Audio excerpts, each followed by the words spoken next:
Unit 14. Desertification.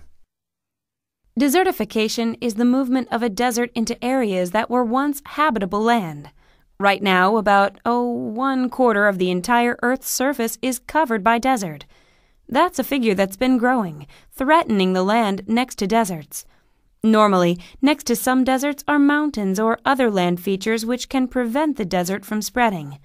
Usually, however, there's a fairly gradual transition between the desert and the surrounding land. It's these areas, known as transition zones, that I'd like to talk about today, since they are at the greatest risk of becoming desert. Now, most people think that droughts are the main cause of desertification. However, this is just not the case. Simply put, people are responsible. How? Well, for one, they tend livestock. You see, animals can severely damage an ecosystem. For instance, large animals will pound their hooves on the ground. This hardens it and reduces the amount of water that can trickle down into the water table. As the soil dries out, it's more likely to be blown or washed away. Another human impact is the removal of plants. That is, many countries rely upon wood as their primary source of fuel. So, as populations grow, people need to chop down trees for, cooking. What happens when you strip an area of vegetation? That's right, you increase erosion.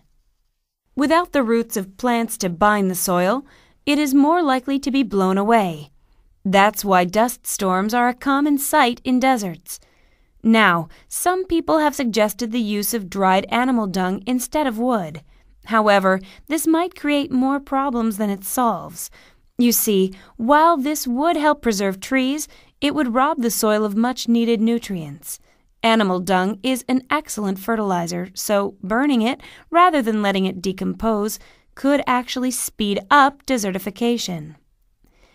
Farming is another major contributor to desertification. It's kind of ironic, isn't it? By overwatering land, you can damage it. Many of these transition zones don't have good drainage systems, so excess water has nowhere to flow. This causes the water table to rise, and the topsoil gets flooded. When this water evaporates, the salts which were in the water get left behind and harden into a thick white crust. This covering kills many of the plants and prevents rain from reaching the soil. So, as you can see, desert formation has very specific causes. It's important that we act fast to prevent deserts from spreading any further. The best thing we can do is to educate and give aid to farmers living along the borders of deserts.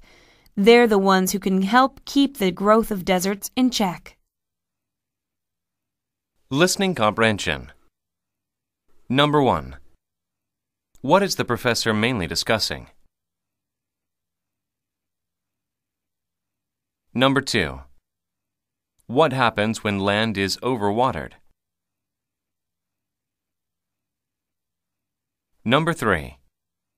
According to the professor, what causes erosion in each of the following situations? Number 4. What can be inferred about droughts? Number 5. Which of the following are causes of desertification? Put a check in the correct box for each sentence.